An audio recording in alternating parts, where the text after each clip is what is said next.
आज 1 अप्रैल 2026 है और अगर आप नौकरी पेशा हैं तो आज से आपकी जिंदगी और आपकी सैलरी की रसीद दोनों बदलने वाली है। नए इनकम टैक्स एक्ट 2025 के तहत आज से 11 बड़े नियम लागू हो गए हैं। सोशल मीडिया पर चर्चा है कि अब बिना प्रमोशन के भी ज्यादा पैसा मिलेगा। अब सोशल मीडिया पर आप कितना विश्वास करते हैं इस पर तो हम कुछ नहीं कह सकते, लेकिन क्या यह सच है कि आपका एचआरए और सैलरी स्ट्रक्चर आपकी टैक्सेबल इनकम को बढ़ाने वाला है? सबसे बड़ा बदलाव आपकी सैलरी स्ट्रक्चर में है। नए लेबर कोड के तालमेल के साथ अब आपकी बेसिक सैलरी कुल सीटीसी कॉस्ट टू कंपनी का कम से कम 50% होनी चाहिए। इसका मतलब है कि अलाउंसेस अब सीमित होंगे और नया वित्तीय वर्ष आज से शुरू हो चुका है। आज के दिन से ही आयकर यानी इनकम टैक्स के नए प्रावधान भी लागू हो गए हैं और आयकर अधिनियम 2025 इनकम टैक्स एक्ट 2025 भी प्रभावी हो गया है। तो सारी पेचीदगियां क्या हैं बारीकी से समझने की कोशिश करेंगे। आज धन की बात में हमारे साथ खास मेहमान जुड़ चुके हैं chartered accountant C Kamlesh Kumar sir. बहुत बहुत स्वागत है सर। आप Ravi Rajan and company LLP के टैक्सेशन पार्टनर हैं। और शिशिर चौरसिया जी हमारे business editor NBT Navbharat Times online के। शिशिर जी आपका भी बहुत बहुत स्वागत है। सर सीधा सवाल आप ही से, आज की तारीख में इनकम टैक्स एक्ट में या न्यू इनकम टैक्स रूल्स आने से एक नौकरी पेशा व्यक्ति की जिंदगी में, एक आम व्यक्ति की जिंदगी में किस तरह का बदलाव आने वाला है? लोग तो सोशल मीडिया पर कह रहे हैं भाई 1 अप्रैल से के बाद से सैलरी बढ़ जाएगी आपकी। मतलब ये सैलरी बढ़ जाएगी आपका इंक्रीमेंट होने से पहले? नहीं, ये सैलरी तो तभी पता चलेगा बढ़ने का जब आपका इंक्रीमेंट नहीं, मैंने वाली कहा कि चिट्ठी इंक्रीमेंट आ होने से जाएगी। पहले ही बढ़ जाएगी, ये चर्चा चल रही ये है। दरअसल देखिए, इस बार 1 अप्रैल से कई चेंजेस हुए हैं। एक तो ये है जो कि फाइनेंस बिल, जो बजट जिसको हम लोग कहते हैं, बजट संसद में पेश हुआ, वो भी आज ही से उनके उसके प्रावधान भी आज ही से लागू हो रहे हैं। दूसरी बात ये है कि पिछले साल ही केंद्र सरकार ने 40 लगभग 44 पुराने श्रम कानूनों को खत्म करके 4 लेबर कोड्स बनाए थे, 4 श्रम संहिता बनी थी। हालांकि वो लागू हो चुका है, उसके लिए नोटिफिकेशन आ गया है, लेकिन प्रैक्टिकली वो पहला फाइनेंशियल ईयर है जिसमें वो लागू होना है। तो उसमें भी कुछ प्रावधान है, जैसे पीएफ से जुड़े प्रावधान, आपके वेतन, मूल वेतन जिसको पे स्केल कहते हैं, मूल वेतन से जुड़े प्रावधान। तो ये सब इस बार चूंकि फुल फाइनेंशियल ईयर है तो इस बार से लागू हो रहे हैं।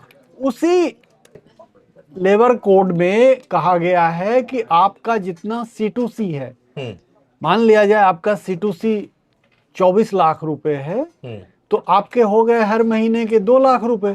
तो 2 लाख रुपए का 50%, दैट मीन्स कि 1 लाख रुपए आपका मूल वेतन होना चाहिए। ये उस श्रम संहिता लेबर कोड में कहा गया है, उसी को लागू है। जी, ये कंपलसरी तो है। इसका मतलब है कि सैलरी स्लिप में बदलाव होगा, सैलरी स्ट्रक्चर में हर एम्प्लॉय का सैलरी स्ट्रक्चर क्यों कैसे बदलेगा हम आपको बताते हैं। जैसे हमने उदाहरण लिया कि ए नामक व्यक्ति का C2C 24 लाख रुपए है, तो हर महीने उसका वेतन 2 लाख रुपए हो गया। अब 2 लाख रुपए में अब उसका देखेंगे बारीकी से तो उसका पे स्केल 1 लाख नहीं है। बेसिक पे जिसको कहते हैं, बेसिक पे मूल वेतन 1 लाख रुपए नहीं है। कंपनियां करते क्या है कि उसका मूल वेतन 20,000 कोई रख देगा, कोई 30,000 रख देगा, कोई 40,000 रख देगा, और अधिकतर राशि उसको स्पेशल अलाउंसेज के तौर पे दिखा देते हैं। तो इससे कहिए फायदा क्या होगा? तो इससे फायदा ये होता है कि जब आपका मूल वेतन कम है तो उसके आधार पे भत्ते भी कम लगेंगे, उसके आधार पर आपका मतलब पीएफ भी कम काटना होगा, तो कंपनी को योगदान भी कम करना होगा।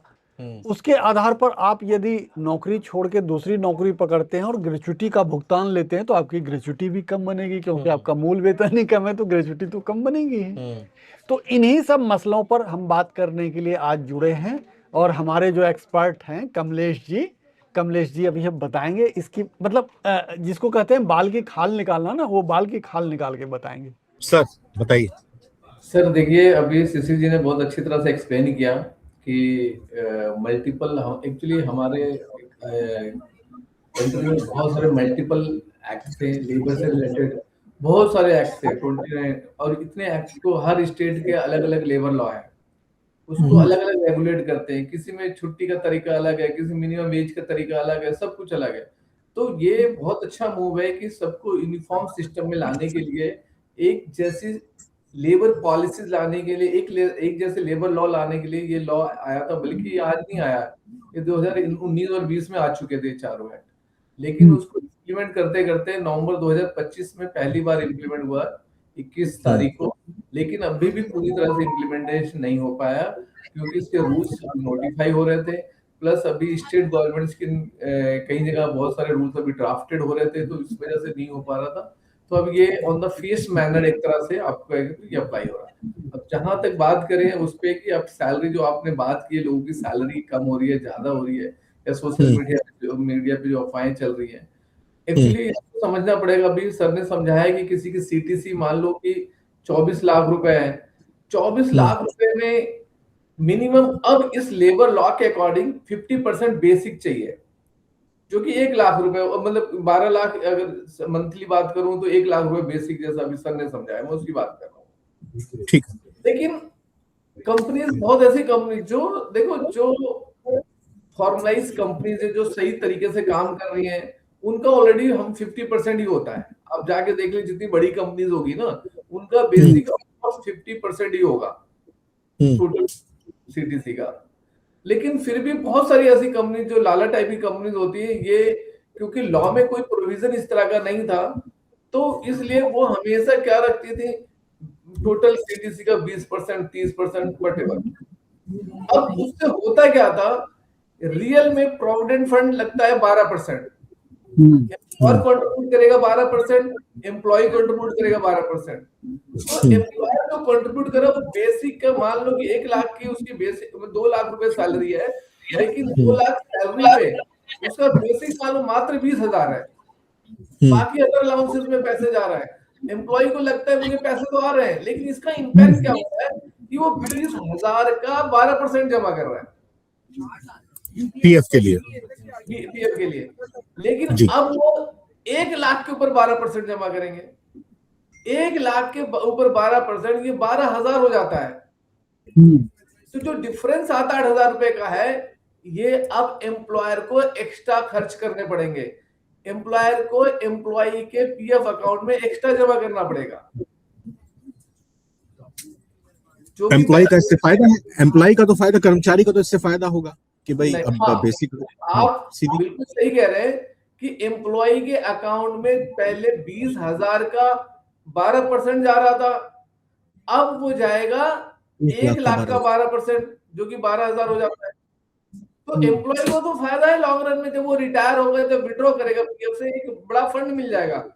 लेकिन दूसरी भाषा में बात करूं, रियल में जो इन हैंड होती है सैलरी, वो कम हो जाएगी। अच्छा, तो कैश फ्लो वाली बात है, एम्प्लॉय के हाथ में सैलरी कम हो जाएगी। वो कैसे कि 12% वो भी तो कंट्रीब्यूट करेगा एम्प्लॉय भी।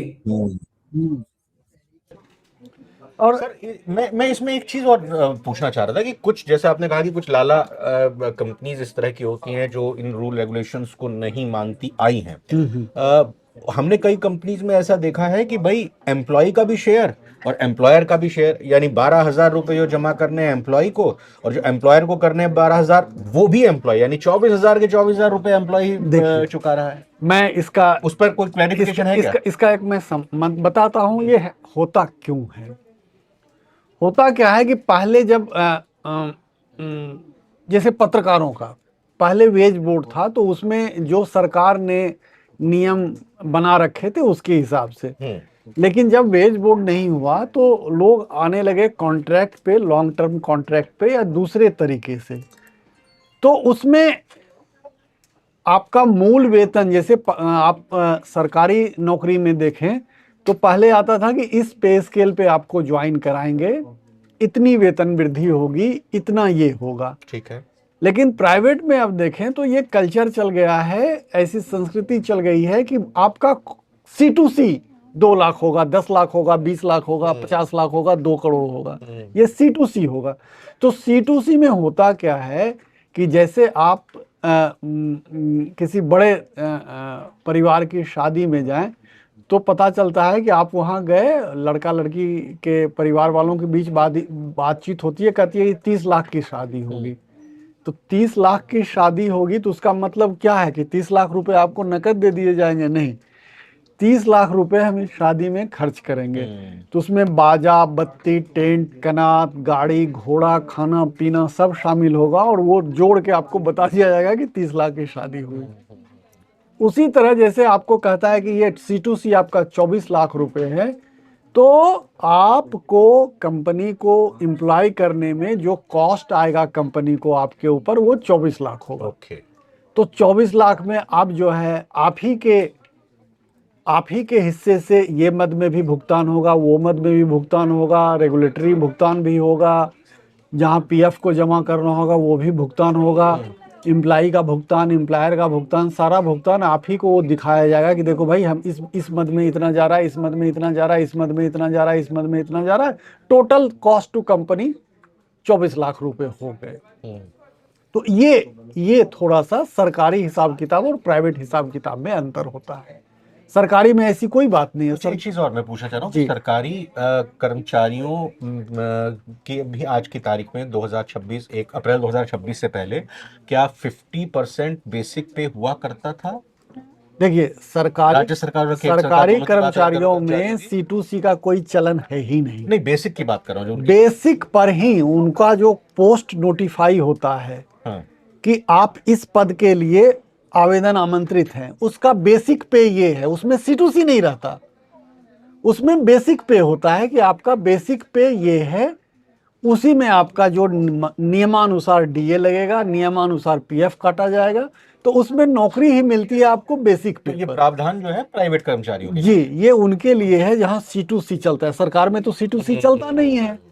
सरकार में तो सीधे कहता है कि आप IAS बन रहे हैं, आपके लिए ये पे स्केल होगा, ये बेसिक पे आप ज्वाइन करेंगे और नियमानुसार उसमें वेतन वृद्धि होगी, नियमानुसार उसमें भत्ते मिलेंगे।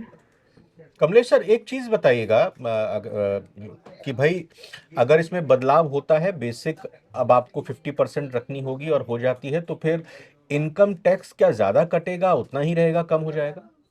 मैं यही आपको समझा रहा था सर ने। वो जब हमारा PF का पैसा, जैसे अभी एग्जाम्पल में लिया, अब ज्यादा कटेगा, एम्प्लॉयर भी 12% जब कंट्रीब्यूट करेगा, तो अगर CTC उस कंडीशन में नहीं, जो अभी CC सर ने बताया, वो एक्चुअली एक अरेंजमेंट है एम्प्लॉयर का, बट हर किसी के साथ ऐसा नहीं है। ठीक है, तो जहां पे इस तरह के अरेंजमेंट नहीं है, तो एम्प्लॉयर को एक्चुअल में कंट्रीब्यूट करेगा 12%। तो जब एक्चुअल में कंट्रीब्यूट करेगा तो एम्प्लॉय के PF अकाउंट में ज्यादा पैसा एक्यूमुलेट होगा, जो कि आफ्टर रिटायरमेंट छोड़ेगा तो उसको ज्यादा पैसा मिलेगा, लेकिन इतना ही पैसा एम्प्लॉय खुद भी कंट्रीब्यूट करेगा। तो इन हैंड, तो 2 लाख से पहले 20,000 पे 12% कट के, जो कि 2300 रुपए कट के मिलता था, अब 2 लाख में 9,000 समथिंग कट के मिलेगा। तो ultimately in hand salary employ को कम मिलेगा, बट ओवरऑल बेनिफिट एम्प्लॉय को ज्यादा है। ठीक है, अब बात करें टैक्सेशन पॉइंट ऑफ व्यू से। टैक्सेशन पॉइंट ऑफ व्यू से जो लोग ओल्ड टैक्स रिजिम में जा रहे हैं, ऑब्वियस है उनको 80C में पहले PF का कंट्रीब्यूशन कम जा रहा था, अब ज्यादा जाएगा। तो ओल्ड टैक्स वालों को 80C का बेनिफिट ज्यादा, मतलब जो मिनिमम 1,50,000 के बीच में अगर बढ़ेगा, जो किसी के पास और कोई डिडक्शन नहीं है, वो उसका बेनिफिट ले लेगा, उसमें टैक्स कम हो जाएगा उनका, कि टैक्स लायबिलिटीज कम हो जाएंगी। कुल मिलाकर उसका इनकम टैक्स कम हो जाएगा। जी, अब आपको देखिए, टैक्स उसी रकम पे मिलती है जो आप खर्च करने जाते हैं।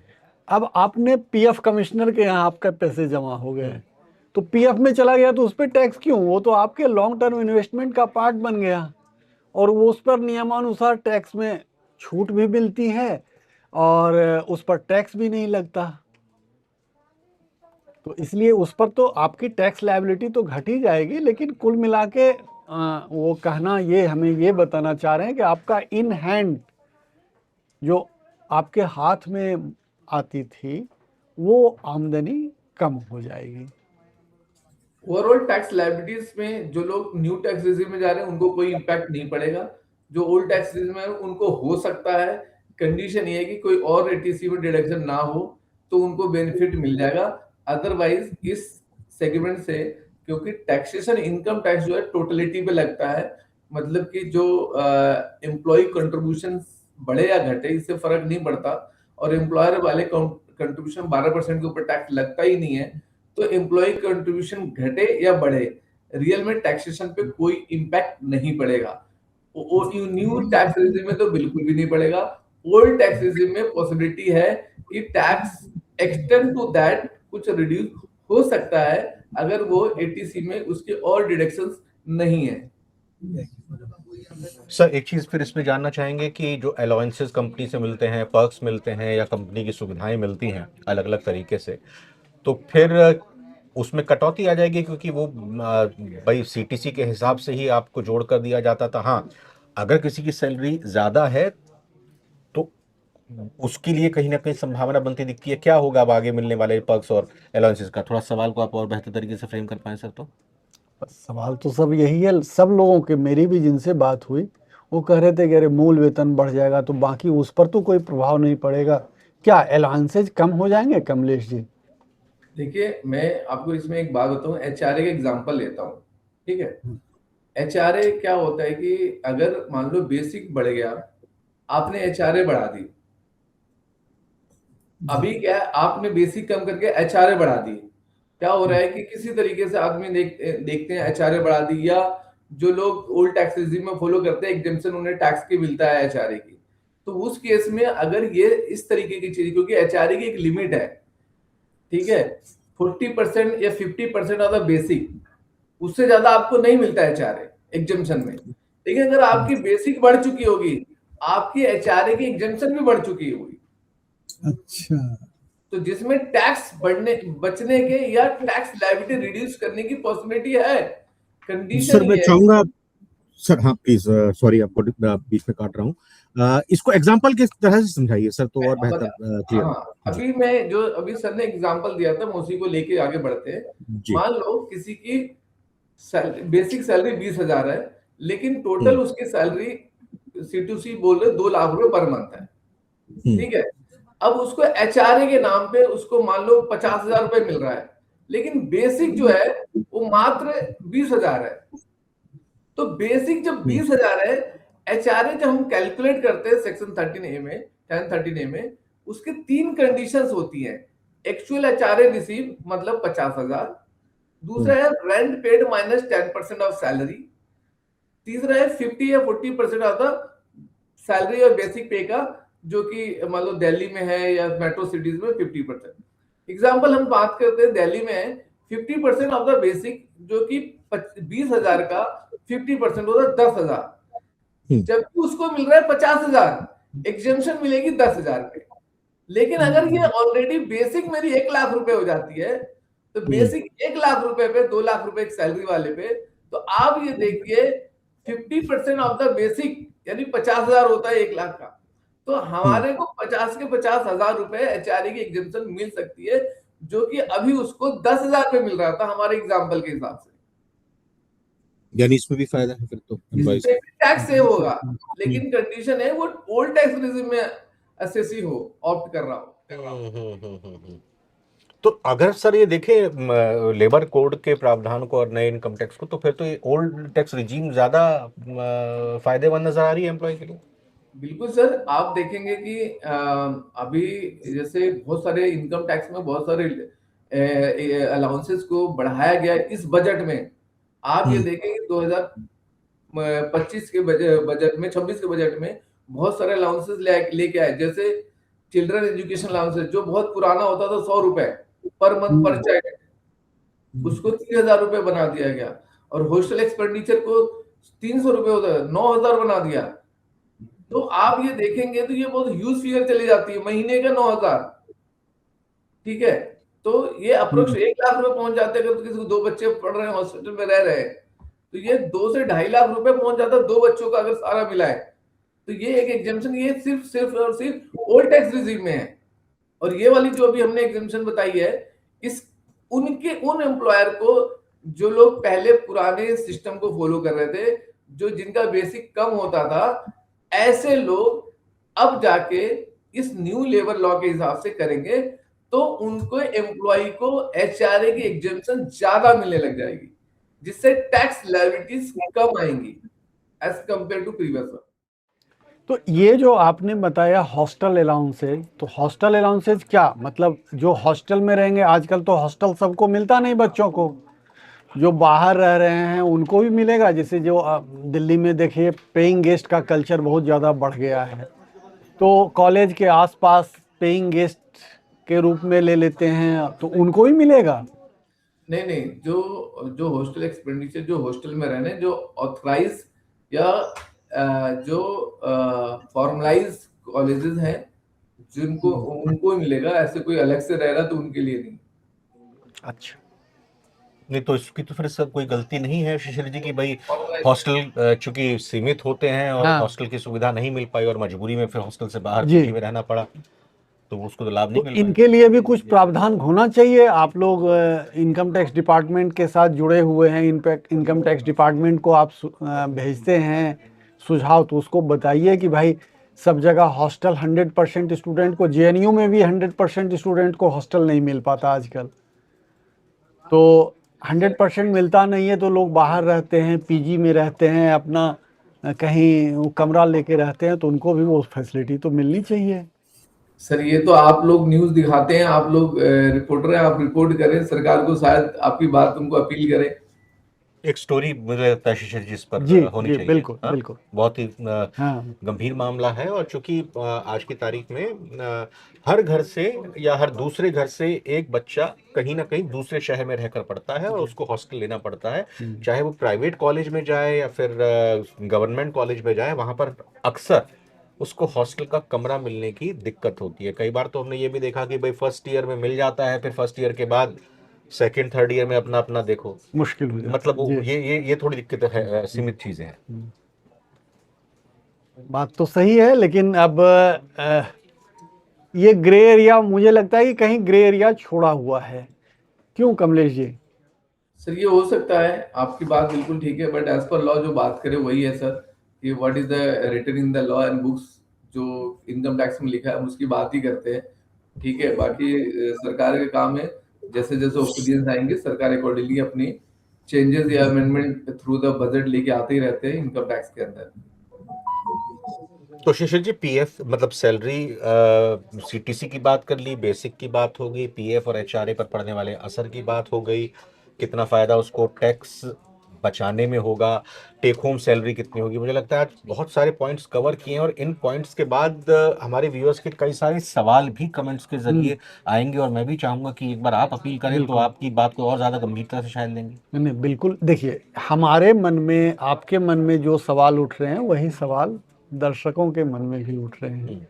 तो यदि आपके मन में कोई सवाल हो तो उसको आप हमारे कमेंट बॉक्स पे डालें, तो अगली बार जो हम इस पे धन की बात के अगले एपिसोड में जो हम बात करेंगे, तो अपने चार्टर्ड अकाउंटेंट जो इनकम टैक्स के विशेषज्ञ हैं उनसे हम आपके सवाल भी पूछेंगे। हाँ कमलेश सर। तो देखिए आज का दिन बहुत स्पेशल है, 1 अप्रैल 2026 लेबर लॉ के लिए, इनकम टैक्स एक्ट के लिए, 10 को more than 6 decades old income tax replace हुआ है। आज नया इनकम टैक्स लागू हुआ है, आज से पहला दिन है। तो आज से सोचने का तरीका इनकम टैक्स डिपार्टमेंट और साथ साथ में सारे प्रोफेशनल्स, बिजनेसमैन, इवन एम्प्लॉइज, अब आगे से जो फॉर्म भरेंगे नंबर चेंज होंगे। अभी पुराना जो फॉर्म 16 तो पुराना चलेगा, लेकिन क्योंकि इस साल की जो रिटर्न पुराने के हिसाब से फाइल होगी, बट इस समय के जो डिक्लेरेशन जाएंगे, जो आगे जितनी आपके जो 26 फॉर्म्स हैं सबके नंबर चेंज होंगे, सब कुछ हौच पौच दिखेगा, लोगों को समझ नहीं आएगी। फिर धीरे धीरे जैसे जैसे हम लोग अपडेट करते रहेंगे समझ में आएगा और उसको करते रहेंगे। लेकिन ये बहुत बड़ा दिन है, मैसिव चेंज है, इतना चेंजेस है कि आने वाले समय में कम से कम लोगों को उसको अपडेट करने के लिए यूं लगा ले कि 2-3 साल लग जाएंगे चीजों को ढंग से समझने में, क्योंकि अभी तक कुछ भी आप कहेंगे, आप किसी सेक्शन का नाम लेंगे तो लोग पुराने इनकम टैक्स हिसाब से सोचेंगे, लेकिन हम नई बात करेंगे तो अब वो जाके उसको पहले देखना पड़ेगा कि करस्पॉन्डिंग ओल्ड सेक्शन, ये जो नया सेक्शन है इसके करस्पॉन्डिंग ओल्ड सेक्शन कौन सा था, तब आपको समझ में आएगा। ये बहुत डिफिकल्ट हो गया है। थोड़ा सा हैबिट, परिवर्तन ही संसार का नियम, आपने बात सुनी है, चेंजेस में अडॉप्टेबिलिटी करेंगे, अडॉप्ट करने में थोड़ा समय लगेगा, लेकिन आज मैसिव चेंज आज से एप्लीकेबल हो गया है और लेबर लॉ के अंदर हो गया है, इनकम टैक्स एक्ट के अंदर हो गया, ठीक है, रूल ऑलरेडी स्पेसिफाइड है, एप्लीकेबल आज से हो चुका है। आज हम इनकम टैक्स एक्ट के 2025 के पहले दिन, एप्लीकेबिलिटी के पहले दिन पे है। तो आज के लिए मैं बहुत बहुत धन्यवाद करना चाहूँगा कमलेश सर। आज हमारे व्यूअर्स के लिए आपने इतनी महत्वपूर्ण जानकारी और जो मन में सवाल हैं उनके जवाब दिए, और ये भरोसा भी दिया कि आगे और भी कुछ सवाल होंगे और भी कुछ कन्फ्यूजन होंगी, कुछ क्लैरिटी चाहिए होंगी अलग अलग मुद्दों पे, तो आप हमारे साथ जुड़ेंगे, अपना समय निकालेंगे। बहुत बहुत शुक्रिया सर, और शिशिर जी आपका भी बहुत बहुत धन्यवाद।